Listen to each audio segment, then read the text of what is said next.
Hello, my name is Marcus. I'm the compiler of a collection of therapy quotes entitled 1001 Windmills of the Mind, a collection of quotes taken from what's often called the psychodynamic or the psychoanalytic perspective, which long ago, as I understand it, was referred to by some as philosophical medicine, because this perspective seeks to accomplish what the past several videos have been describing.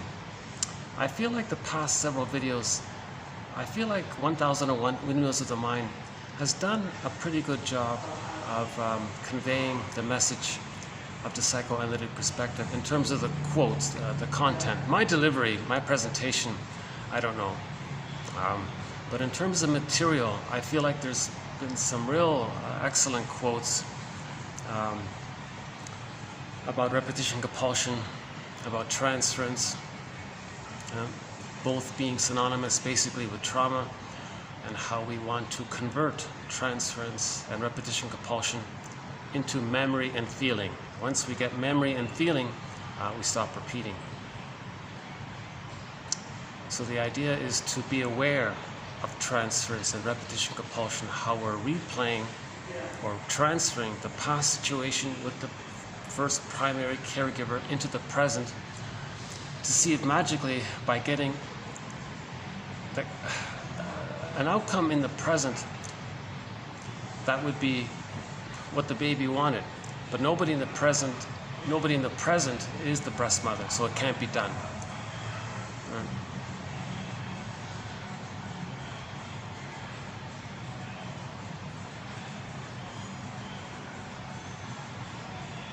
So a lot of our emotionality stems from the unconscious fantasy that we had as babies, that maybe finally we're going to get our wishes, that our needs met in the present, but nobody can do it. Right. Now, if somebody is kind and meets your needs, you'll feel better, but it doesn't change psychic structure. So you may do it again, and it doesn't change psychic structure. The idea is to be aware of the psychic structure, to be conscious of the psychic structure. If we're conscious, then we don't need to repeat it and expect and have unrealistic expectations. Then we can make healthier choices. If you see me sort of distracted, it's because the staff is sort of doing their work around me. To tell you the truth, this has been one of the toughest videos to get out today. I've had several stops and starts and numerous interruptions. There's all kinds of conferences and meetings and activities going on in this hotel. So this might be a shorter video, I'm thinking. And this might be my last, I got a feeling this might be my last chance to use this venue here. It's been nice. I think this is my 6th video here. It's been great. I look forward to coming here. I'm usually drenched in sweat by the time I get here, and I want to get here. It's comfortable. Today's the exception.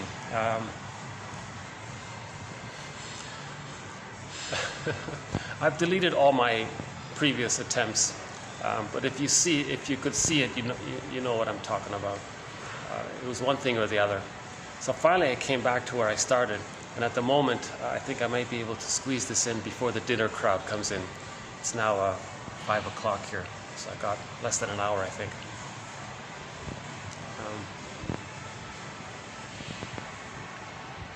So I won't redo the overview of 1001 Windmills of the Mind, because that's been done, I feel, fairly adequately in previous videos. I would say the last several videos are a good place to start with 1001 Windmills of the Mind. Maybe the 5 videos that were done here, in this venue here. We cover 50 topics, or themes, or threads, or e-booklets, or chapters within the psychoanalytic perspective. And in the last video, that quote struck a chord. I feel he said the essence of the whole psychoanalytic project is to catch yourself trying to recreate in the present, converting the present into a new edition of the past, to replay the past in the present, to see if you can, as if, pluck out the memory from the past and fill it in with the positive memory you got in the present and zoom it back in the past. That's ridiculous. It can't be done. What the baby needed in the past was a one-time deal. It can't, right? But now why this is taking place is because it's timeless. The baby lives in a state of timelessness, primary process thinking, pictorial world, timeless. And if he's frozen there, he's stuck there, interpersonal trauma, relational trauma, developmental trauma, fixations, strain trauma, stress trauma, emotional trauma. He's stuck there like the woolly mammoth stuck in the block of ice up in Siberia. For the past 30,000 years, there's this woolly mammoth apparently. He's just stuck there in this block of ice. That's sort of the image of our emotionality being frozen and stuck when there's trauma, and that's painful. It leads to a person feeling like the elephant, the woolly mammoth. His life is on hold. So with trauma and we're frozen, we feel like life is on hold. And people say that at midlife. When does life begin? And I feel like I'm living a provisional life, the unlived life. Life is not a dress rehearsal. These kinds of things. So that's psychic pain. That woolly mammoth in the ice, obviously he's uncomfortable. So we feel uncomfortable when our emotions are kind of stuck like that. And what are we doing? We're trying to get it unstuck. But we have what's called amnesic memory. So the last video was very good about that. Amnesic memory, unconscious memory, amnesia, right? Amnesic memory, unconscious memory. We want to convert unconscious memory to conscious memory. We want to make the unconscious conscious. We have amnesic memory. But this amnesic memory is expressing it through reenactment. It's the amnesic memory that's getting us to reenact, to replay the past and the present. So it's going to distort the present to fit the scene of the crime with the mother. You see? It's going to assign roles to people in the present. For example, a person in the present might be viewed as safe, so you might see your innocence onto them and shame them to communicate that your mother shamed you. Again, the baby not getting his needs met, he feels shamed by that. He wants to communicate that. That's amnesic memory. He wants to make it conscious. How does he make it conscious? He wants to show the world what his mother did to him, so he'll shame others to communicate that his mother shamed him. You see? So that's an example of transference.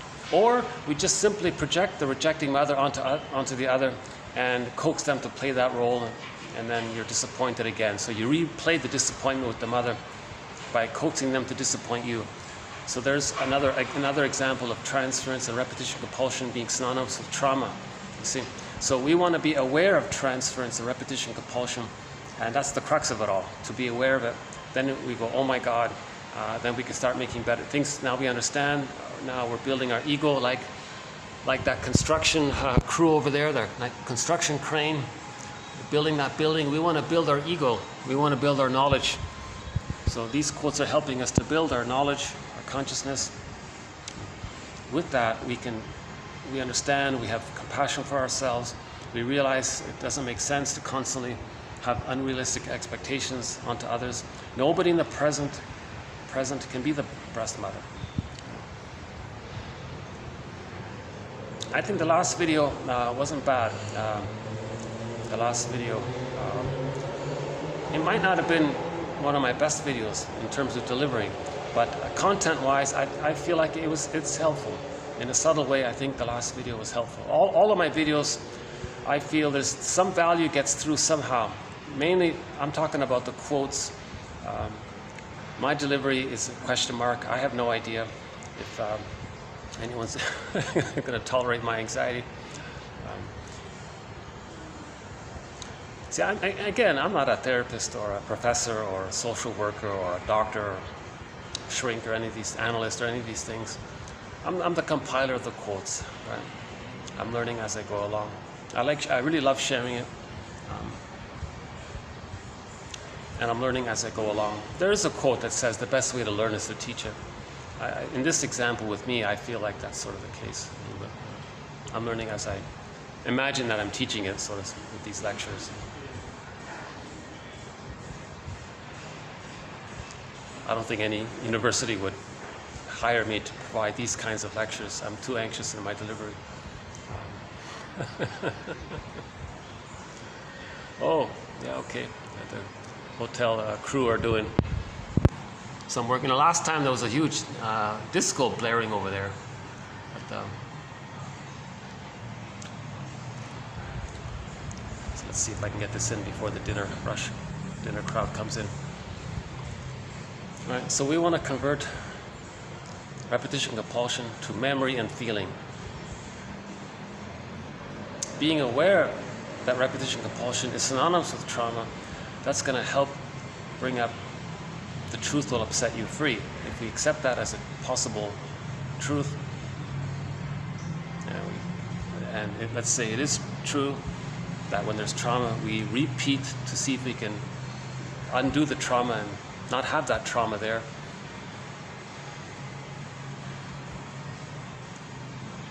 So the positive intention of repetition compulsion is that we are trying to get ourselves to be aware of our amnesic memory so that we can make amnesic memory into conscious memory. When we have conscious memory, that's moving towards getting memory and feeling. That conscious memory is the truth will upset you free, because now we're going to realize, oh my God, we've unlived life. We've been not wasting it. We've been living unconsciously. We're not enjoying the present because the present is constantly the past. From an emotional point of view, we're stuck there. Right? We're not enjoying the present because we're constantly misusing the present to replay the past and the present to see if we can magically zoom back in a time machine to get a better past. It's not going to work. Right? Paul Libby Russell says, you can have 20 lifetimes trying to replay the past and the present again and again. It'll never work. You can never travel back. You can't change the past. You can't travel back in a time machine to change the past. Right? So we repeat and don't. So we can either repeat and just repeat it and not think about it, or we can repeat it and go, okay, whoa, why am I repeating? What am I repeating? Am I repeating the childhood scene with the mother in the present? Whoa. That means the mother didn't meet the needs? Whoa, the truth will upset you free. And you go on like that. Right? And then you realize that the mother didn't know it all. She couldn't do it all, but she did the best she could. So we got to sort of try to forgive her. But before we forgive her, we got to be a little upset that we didn't get our needs met. That we've been living this script called don't call out the mother, don't show up the mother, and that's how you are loyal to her. Because that's the original template or schema or script that the baby created at birth with the mother. With the original nursing, the baby creates this collusion with the mother, as described by the title of one self-help book entitled, quote, "Do I have to give up me to be loved by you?" So the baby gives himself up, his golden ball gets put into the unconscious bag, his true self potentialities, the developmental path, the real self, the capacities of the real self, the ability to mourn losses, to know one's interests. So much of our potential, the ability to make I statements gets in the bag, the ability to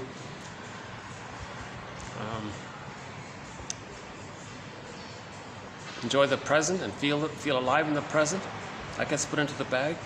So much of our potential and who we really are gets put into this bag. Now, if we were to amalgamate in a metaphysical imagining some character that embodies all of our own disowned traits, that character is called the double self.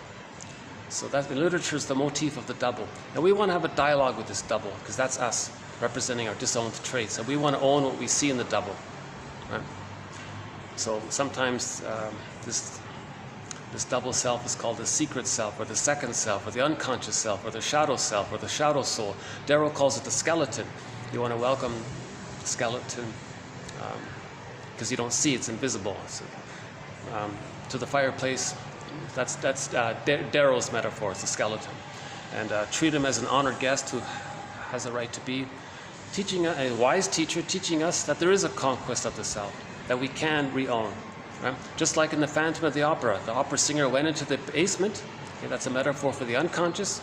Okay? That scary dude with the mask, that's just a personification of the woman's own pain, shame, and rage.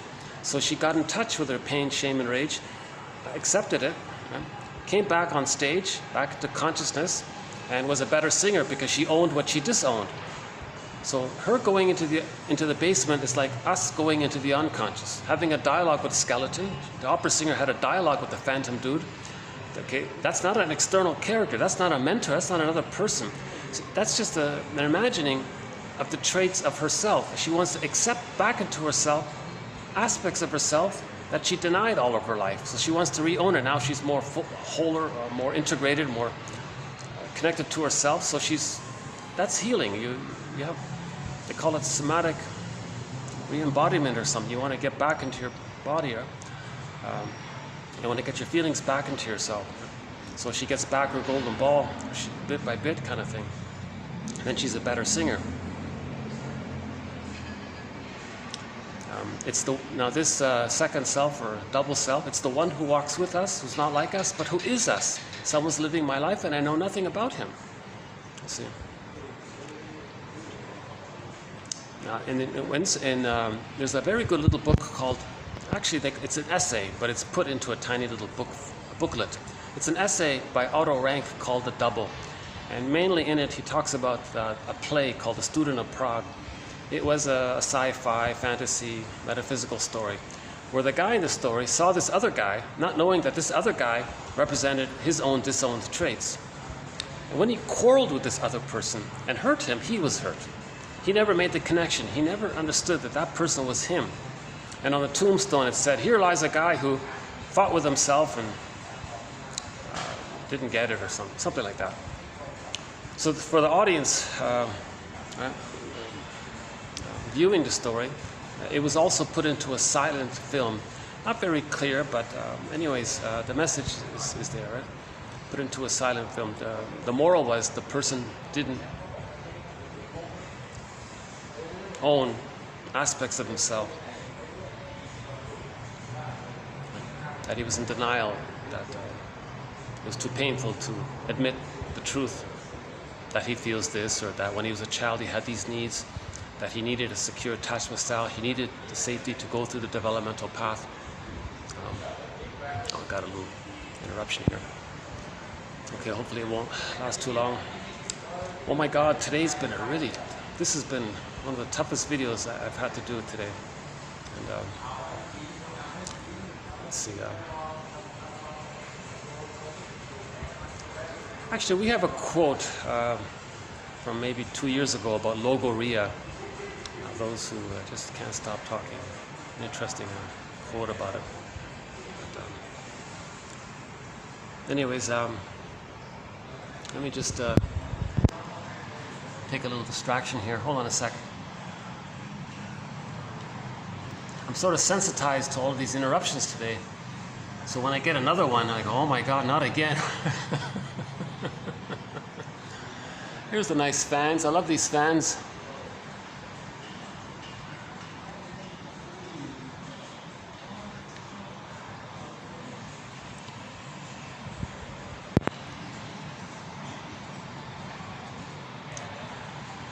There's a lot of material related to the journey of how to convert repetition compulsion into memory and feeling, and all of the vicissitudes around it.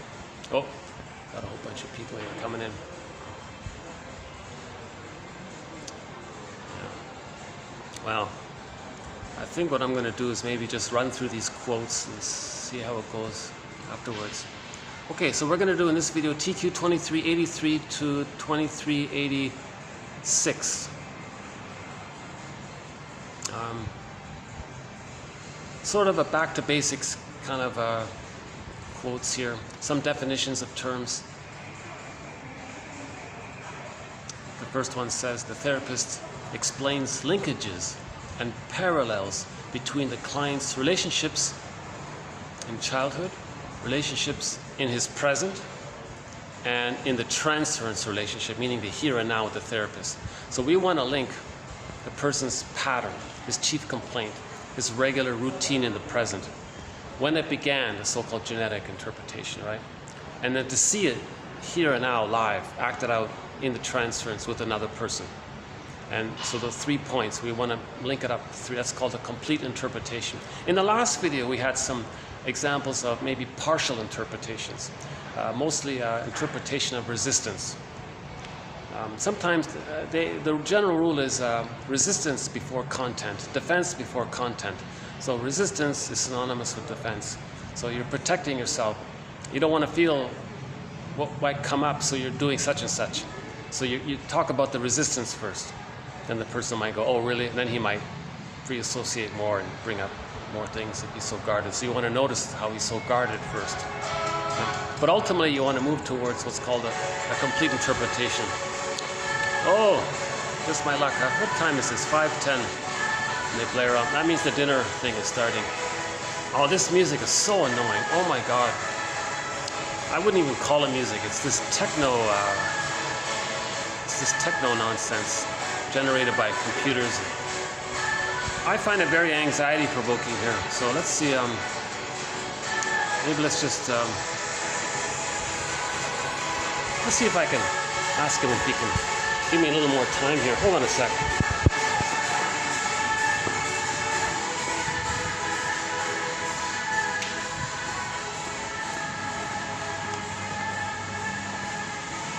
Usually they're pretty good about this kind of thing.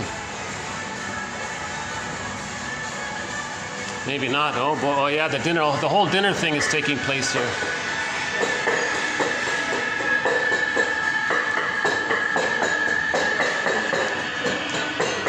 Hi, can I ask a favor? This music, can I just lower it a little bit? To lower the volume? This guy here? Can I ask a small favor? Yeah. Can I just lower the volume of this music just a little bit? Oh, yeah, maybe sure. just for half an hour. And then put it back up after half an hour. Sure. Yeah. Thanks a lot. Okay.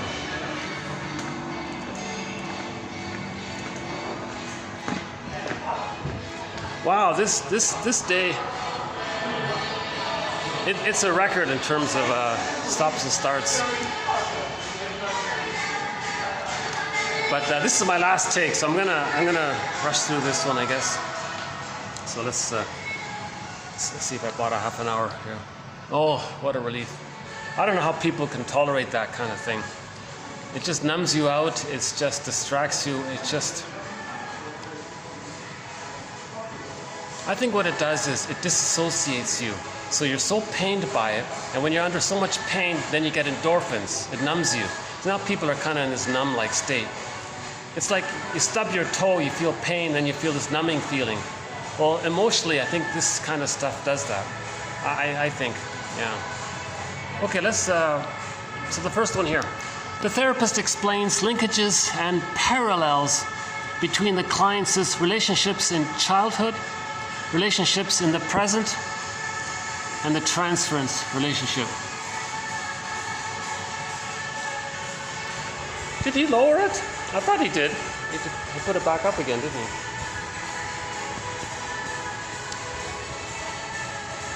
Let's try again. Hold on a sec.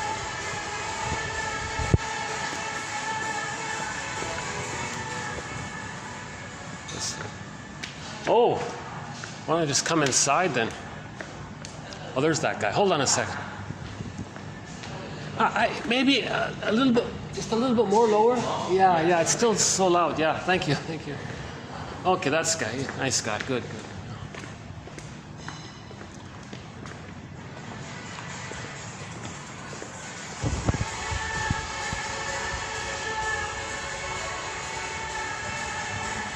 Is he just saying he's going to lower it and then not do it or something? I've asked twice already, right?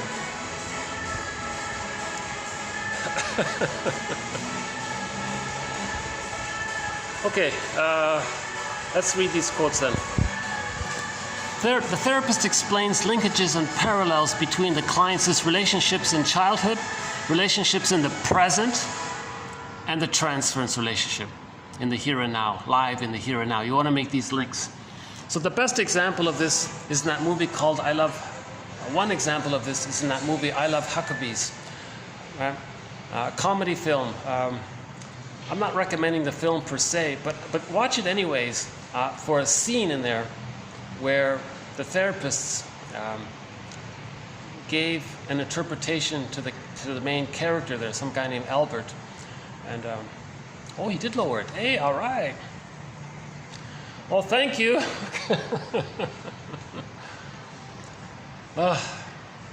I feel an immediate relief already. guess these, maybe they don't want to know, maybe they don't want to feel or think what's going on in their lives. So maybe they feel so much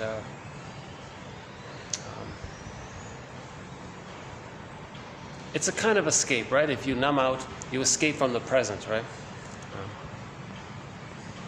It distracts you. Like if you stub your toe and you're focused on the numbing, that distracts you from the pain of stubbing your toe, because you get the numbing. So this annoying techno sounds is like stubbing your toe, and then maybe you feel a numbing effect. That's called the endorphins. Endorphin is not a happy chemical. There's a book called Meet Your Happy Chemicals, an excellent little book. Mainly talks about serotonin and dopamine and oxytocin. And they include endorphins there. But what they mean is, they call it like the mercy. If you're in pain, then you get numbing. So it's not happy, strictly speaking, but... okay. Well, I appreciate that, manager, for... because the guests haven't arrived yet, so there's no reason for that. What's it, 5:15 here?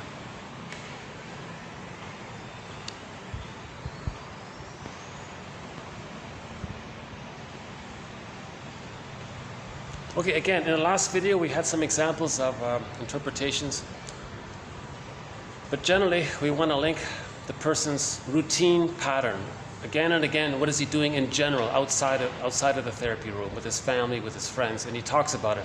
Sometimes they say, what's your chief complaint? Well, I do this and this happens, and it happens again and again. So then you look at when it began, and then to see it in the here and now. That's why they say the transference in the here and now is so important, because if the person is experiencing it and it's brought to his attention and he links it to the knowledge of his pattern, and the therapist adds when it began, it can be helpful that way. That's called a complete or a total interpretation, where you link the three. The regular pattern, when it began, and an example, a specific example of it live, here and now, with the person, and link it all up, like that kind of thing. So that's the therapist's job, to make these links, the parallels. Right? Okay, next one here, repetition compulsion. Repetition compulsion. For example, an adult, so somebody who has been neglected in childhood, then married a neglecting spouse, and then repeats the experience of childhood. So he calls that a direct repetition. Okay? So the mother rejected the child. Later, he gets married to a woman who's going to reject him. He repeated it. I love you, you're perfect, you remind me of my mother, now change. Or he, the person who was neglected, then becomes the neglecting person in identification with the neglecting parent. So this takes two forms. I like this idea here, direct repetition compulsion versus identification with the aggressor.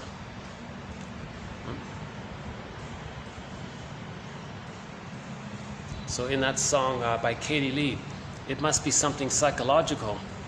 You know, she said she's only attracted to emotionally unavailable men because her mother was emotionally unavailable. So she meets a man who's emotionally unavailable, and she's very interested in them. Right? That's one form it can take. Or she finds a guy where she can be emotionally unavailable to him, because she's going to identify with the aggressor, the emotionally neglecting mother, and she's going to be emotionally neglecting towards another person. Now the other person was her innocence onto them. So she's going to do it to them to communicate what the mother did to them. So this is all repetition compulsion. Just the ongoing direct replay of it, or a more pained version of it.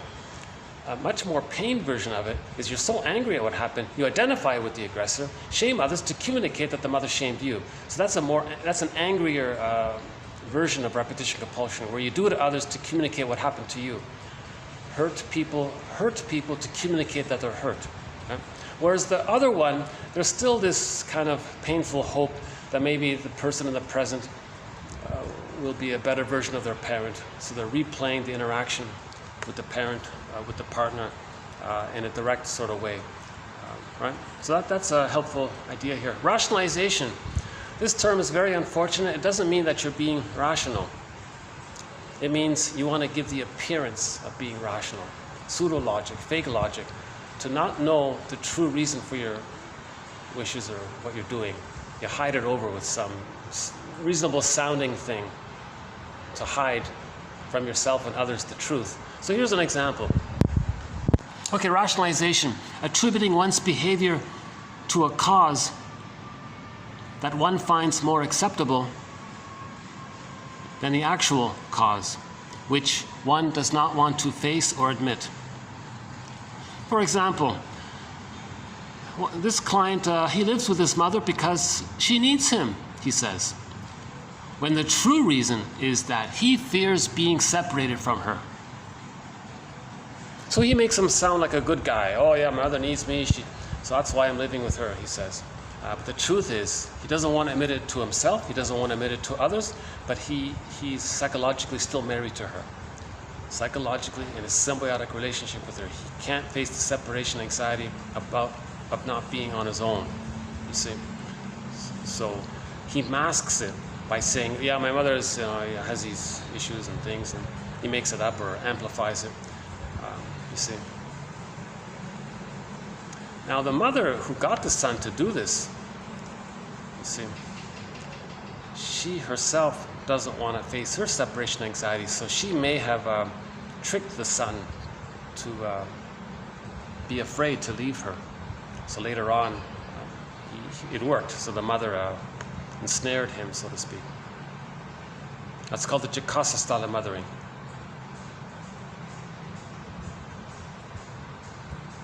Yeah, a major thread, Jacasa style of mothering. So in this part here, we're just talking about rationalization.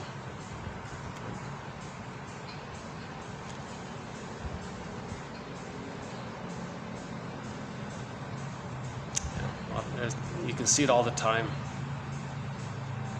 Okay, reaction formation. Reaction formation. Acting opposite to one's own desires, which one wants to disavow. For example, a person who is conflicted over his or her own dependency yearnings, who spends all of his or her time taking care of others.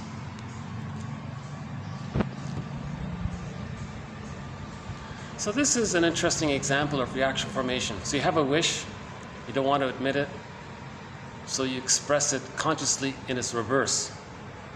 So he wants to be taken care of, doesn't want to admit it, doesn't want to face it, doesn't want to look at it, doesn't want to own it, doesn't want to go there.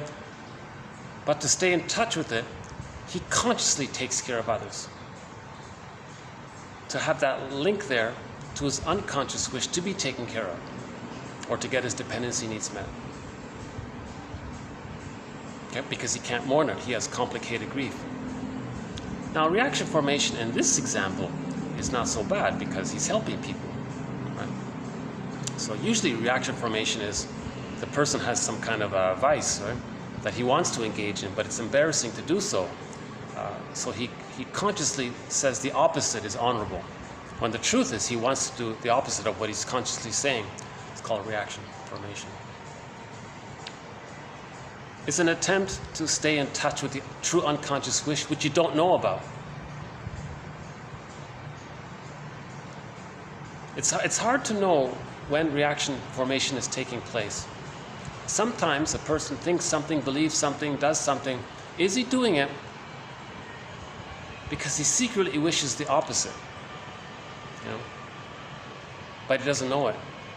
And is that what's compelling him? That's to enact his unconscious wish, but he flips it. So if he flips it, it's not a true, it's not from his heart, so to speak. It's just a kind of a defense mechanism. Got another stop here. Okay, projective identification. Okay, projective identification, a complex operation that involves projection and acting out and has multiple steps. Okay, for example, person C imagines that person D is regarding and treating person C in a particular way, for example, contemptuously. Person C is actually feeling and behaving toward person D as he imagines person D is regarding and treating him. Person C's behavior frequently provokes person D into doing onto person C what person C already imagines is happening. In other words, person C unwittingly brings about the very reaction he or she dreads, i.e. contemptuous treatment. So he's coaxing others to play the role. So he projects the rejecting mother onto others and coaxes them, taunts them to be rejecting towards him. Because he's trying to make it more vivid that the mother rejected him.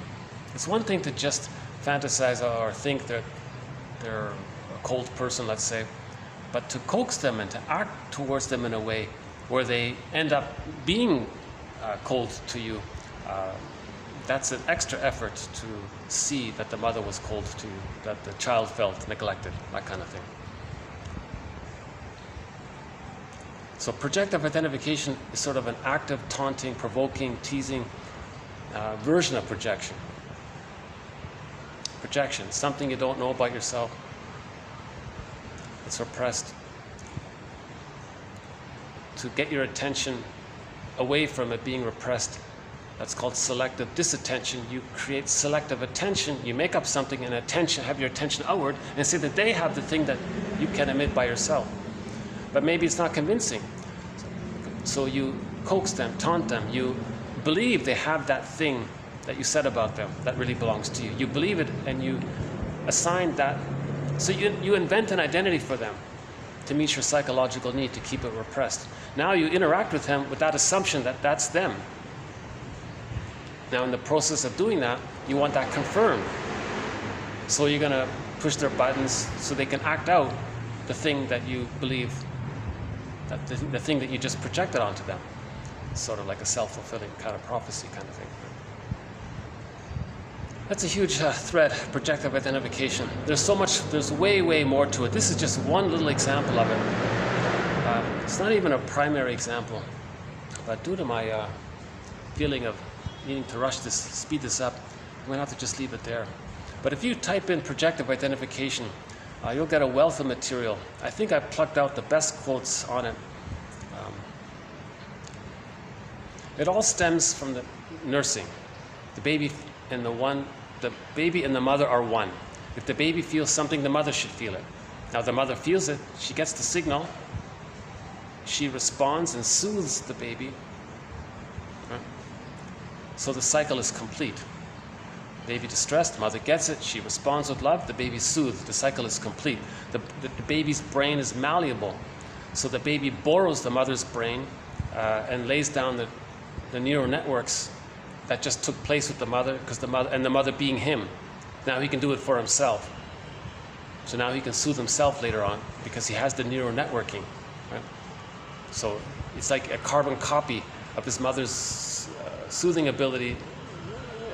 Now it's in his mind, or he models his neural circuitry based on the mother's neural circuitry because of the fusion, and they're one there. The baby, that's the theory, the baby can do that. Mother soothes baby, it worked, he can soothe himself later on. Now if this doesn't take place, if this is faulty, later on they're still trying to do it. They're going to coax others to feel what they can't feel. But that's the limit of it. It's stuck. It can't complete the cycle. Nobody in the present is the breast mother, so they can't get new neural networks by that. They can't travel back in a time machine, morph back into the nursery, get the neural networks that was needed, and then come back into the present and have that skill to soothe themselves. It can't be done. So projective identification is you want to coax others to feel what you can't feel, and maybe you succeeded in taunting them, and now they feel embarrassed because you don't want to feel the shame from childhood. Now you see them being embarrassed, so that's the limit of it. So you get a little bit of schadenfreude from that. You feel a little bit of a relief because you're not seeing it within. If you see it outward, the mother was one up, baby was one down. Now you're acting like the mother, and you see them shamed, so you think that bury your shame child self, so you identify with the mother being one up, so you get that feeling that you're one up over yourself seen onto the other, so you're motivated to see the other shamed, so you can have that identification with the aggressor situation, because you want to communicate that the mother shamed you. Now the person, the receiver, who feels, why are you taunting me to feel sad or shamed or embarrassed or something? Is that what, now usually he's not going to say, are you showing me what your mother did to you? Are you doing to me? Are you reenacting with me an interaction that took place between you and a parent? He probably won't do it. The therapist will do it. That's his skill to do that, right? So that's another added element, a key element to projective identification. Next one, acting out. Acting out, expressing thoughts and feelings in actions rather than words. Again, expressing thoughts and feelings in actions rather than words. For example, missing an appointment because one is afraid of becoming too dependent on the therapist rather than keeping the appointment and discussing this fear with them. So the guy has a fear, he doesn't show up to the session. Why didn't he just show up and talk about the fear and put words to his fear? He didn't want to put words to his fear, so he acted out. He did something to squelch the feeling instead of talking, right? That's the general idea about acting out. It's a defense mechanism to not deal with the pain of putting words to your feelings. Transference. Transference is the reactivation in a later stage of life of a person's feelings, attitudes, or behavior patterns that were first established in response to parents or other early caretaking figures. Two commonly reactivated feelings are the awe and idealization that were felt for a beloved parent, or the rage and disappointment felt for a parent who was perceived as cruel and inadequate. So there's the idealization and devaluation. If the trauma takes place very early on with the splitting mechanism, the ideal goddess breast or the devouring monster that wants to eat you, that's in the unconscious template. And so there's the idealization, I love you, you're perfect, devaluation. The mother was rejecting. So you say your partner was very cruel and inadequate. How are we doing here? Okay, for more on transference, check out yesterday's video. Next one here, free association. Okay, freely associating allows a person to wander down little-used byways, sometimes encountering forgotten, surprising memories. The analyst's role is to listen to the client's discourse while, much of the time, silently absorbing the information that is emerging and allowing it to take an understandable shape in his or her own mind. So he's looking for the linkages and the parallels, you see? So he's standing back, listening to it all, looking for the patterns so he can present his poem to him, right? His interpretation. So he's looking for the big picture that links it all up, kind of thing. Projection. Projection in which the child attaches his or her feelings to outside objects. So he takes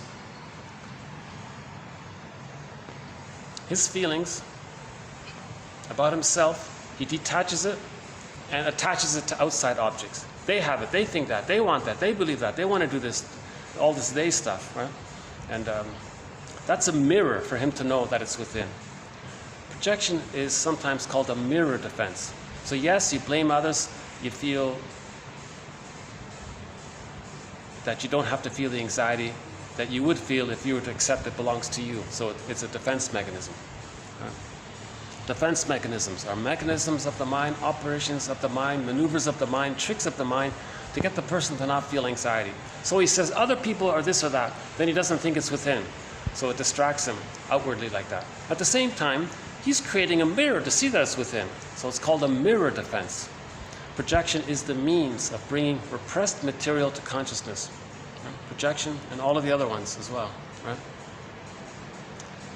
Something called, okay, next one here, something called, okay, that's it for 2383. 2383, some definitions. And so they're not bad if you read them on your own. You can look up their article, Olds and Brusk, is it? This article was written as an introduction to the psychoanalytic perspective, meant to introduce it to physicians, medical physicians. So these definitions are pretty clear. Okay, 2 more quotes as a follow-up that I couldn't fit in from yesterday's video. So just tag them on to this one here. The client comes to recognize the impact of the neurotic conflict. The client comes to recognize the impact of the neurotic conflict in many areas of his or her life and in relationships with people. He or she becomes increasingly familiar with this unconscious conflict as a theme.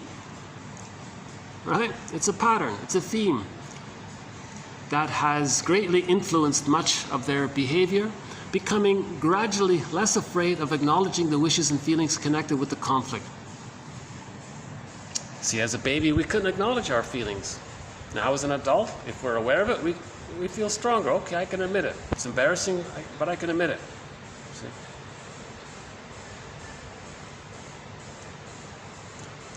Okay, this next one here, I sometimes come across this word malingering. I didn't quite understand it, but he compares it to the phrase secondary. So we have a thing called the epigain and the endogain by Laughlin. So the endogain is sometimes called the secondary gain. So the primary gain of, let's say, following the script, dysfunction equals protecting mother, is that you don't feel the anxiety that you felt as a baby when mother was misattuned. That's the primary gain. Now, if you use that defense mechanism and you get some extra benefit by it, that's called the secondary gain. So let's say the person's dysfunctional behavior is to be a smoker, let's say. No smoking. Now he gets a secondary gain. He joins a club of other smokers. Now he has friends. So he gets a benefit by that way, right? So that's a secondary gain that's going to entrench and maybe motivate him to maintain the smoking. So the secondary gain, although he gets some benefit or gain by it, he's not facing the true issue of his dysfunction. He's not facing the primary gain. Now the primary gain of smoking is that he doesn't face that the pain he would feel if he were to be disloyal to the rejecting image of the mother in the mind. Why are we so loyal to this rejecting this imago of the mother we create? Now this image we create of our mother is not the mother. It's our own emotions and wishes and needs blended into, So you take the baby takes, the theory is the baby takes the image of the breast, the nipple and the breast or something. Let's just say the breast, right? And that's it. The baby can't feel his rage at being shamed, so he projects the rage onto this screen, right? And now you're creating a character who's enraged. The baby wants to take in, that's denied. He thinks the monster wants to take him in. The monster, because of the small size, the giant mother's this giantess, grand, important, powerful being. So now the image, the imago the baby creates is the devouring monster that wants to eat him. So the primary gain of something like smoking or any other dysfunctional activity is that it distracts us from the pain we would feel if we were to admit that we didn't get our needs met. Hold on a sec.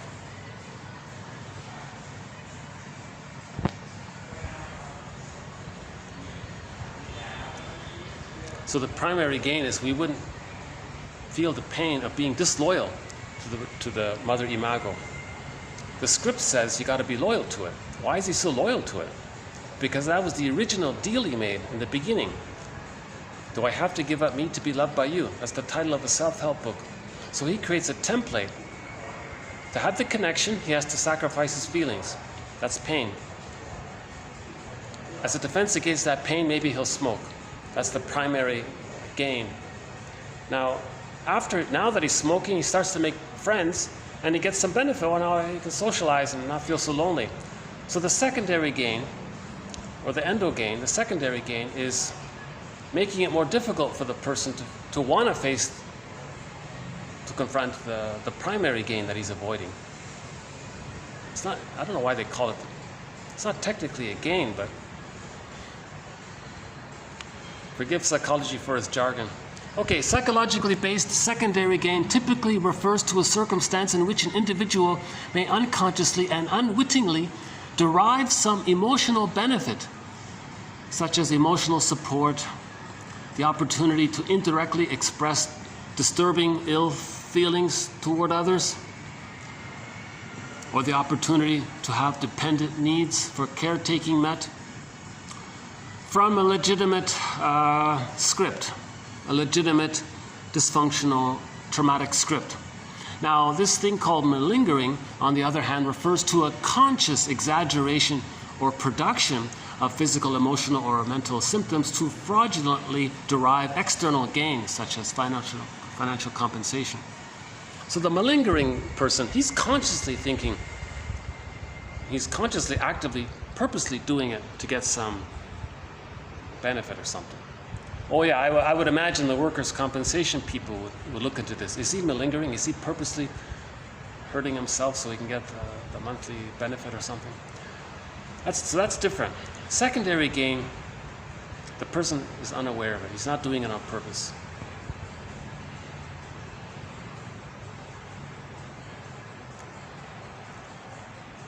Okay, we have a major thread.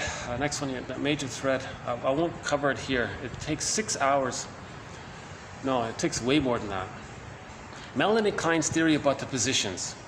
In the beginning, it's the baby. She calls it the paranoid schizoid position. The splitting, projective identification, identification with the aggressor, negative magic gesture, hocus pocus, double focus. This archaic, desperate maneuvers of the mind that the baby adopts very early on. Now, later, when the child can see the two sides of the mother, for example, in TQ 2370, she didn't know it all, she couldn't do it all, but she did the best she could. You're sort of seeing the two sides of her. Then you're moving towards the depressive position. So in the depressive position, you're holding the two sides. Love, gratitude, empathy start to enter the psychological picture. But in the earlier one, the paranoid schizoid one, the main emotions are hate, greed, envy, grenvy, spite, vindictiveness, schadenfreude. The manic defense to mask over the melancholia. The person can't, splitting, you can't grieve.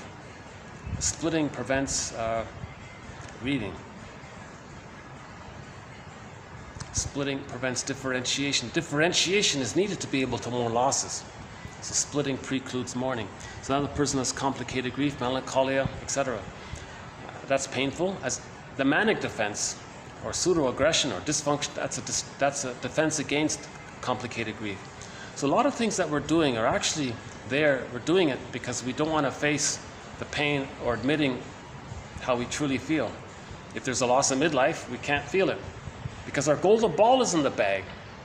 We need our feelings to be able to mourn losses. So if there's a loss, we can't, where are the feelings? We can't admit the loss. That's complicated grief, aggravated grief, chronic sorrow, pathological nostalgia, etc. See? Oh, there goes a bird. So, okay, the depressive, okay, here they are here.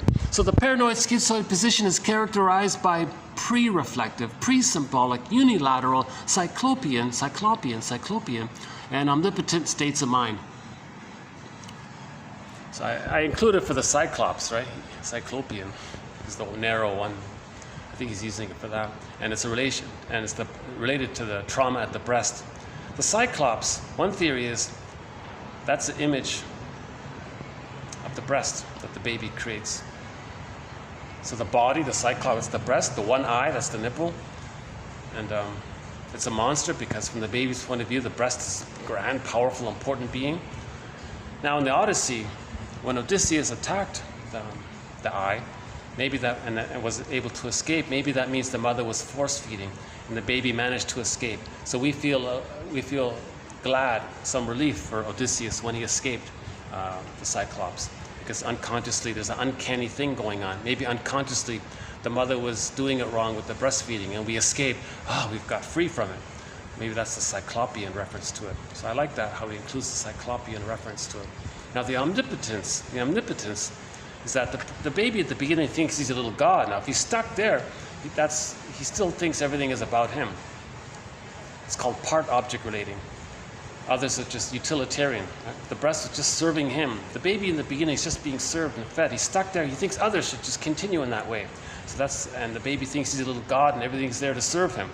So that's still there, right? Sound familiar with the narcissistic pattern? They're so important and everything is no empathy for others, no love for others, no tenderness or care or interest for others. It's just a utilitarian thing.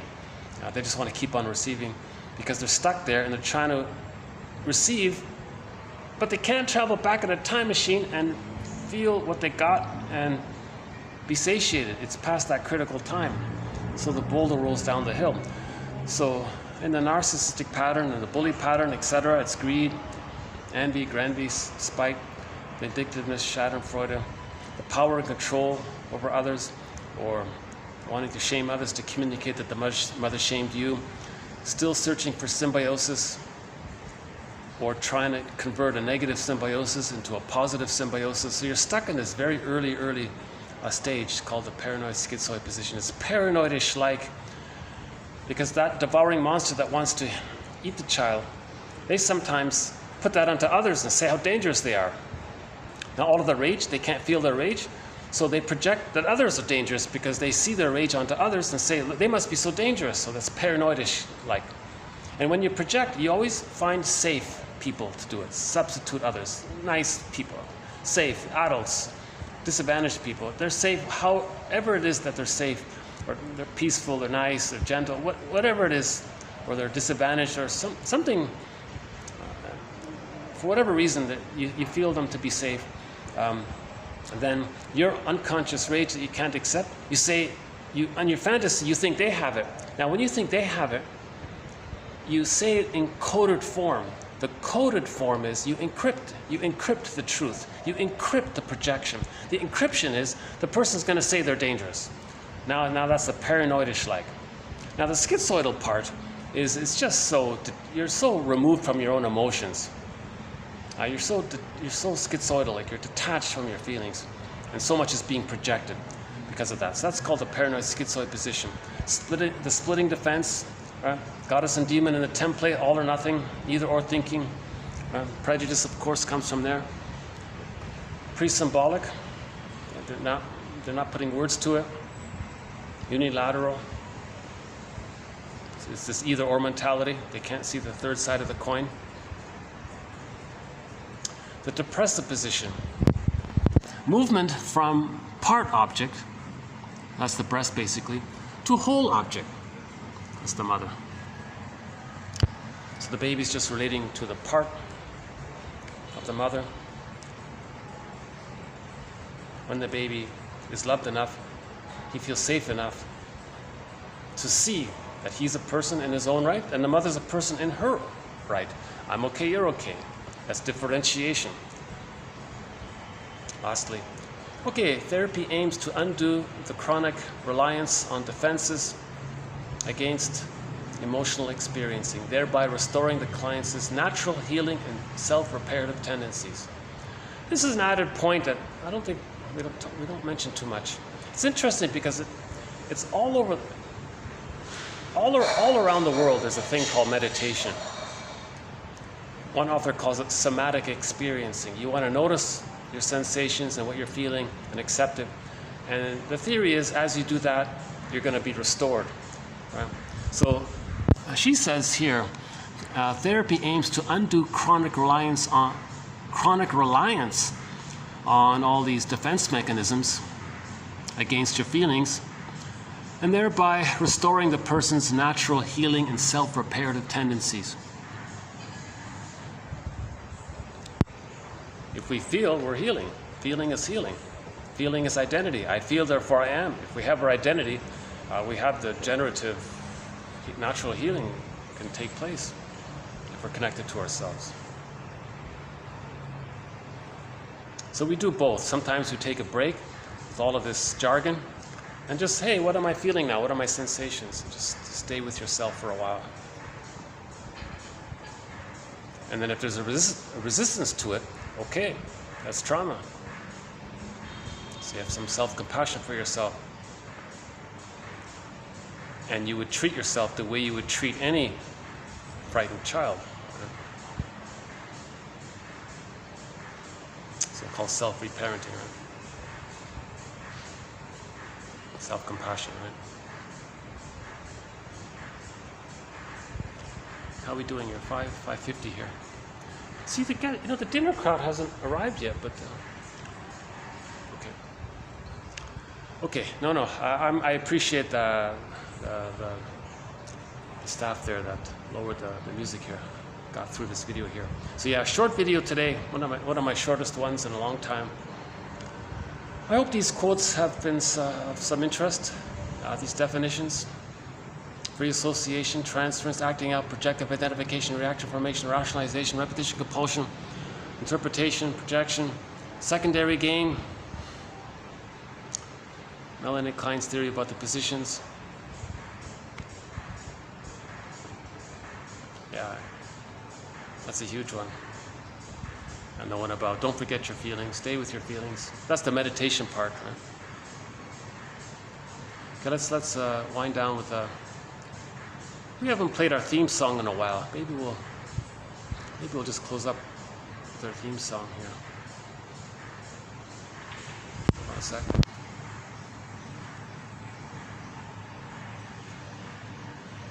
Our theme song to 1001 Windmills of the Mind is Katja Epstein's German rendition of the song Windmills of the Mind.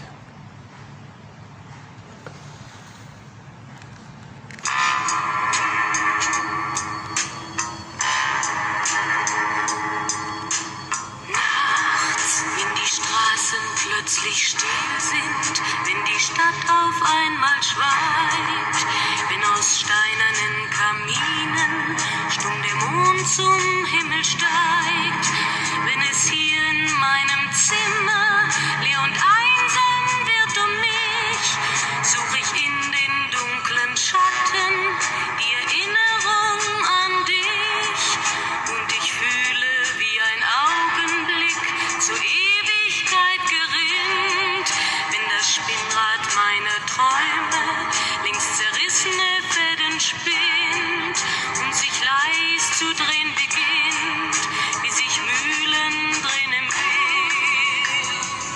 Okay, so thanks very much. This has been TQ 2383 to 86. Die Gedanken ohne Anfang, ohne Ziel, wie die schnellen Wellenringe, wenn ein Stein ins Wasser fiel, wie ein Kreisel, den die Windmills of the Mind. über Straßenpflaster treibt, wie Spiralen. If you want to hear this song in English, a good English cover is the one done by Barbara Lewis.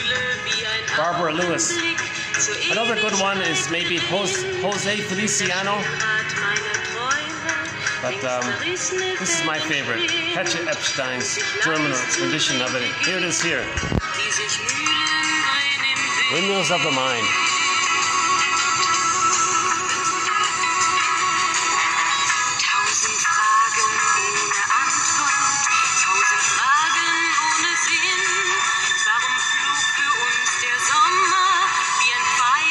Schnell dahin hat der Herbstwind gar die Spuren unserer Liebe schon verweht. Wenn erst weiße Flocken fallen, ist es dann für uns zu spät. Sag ich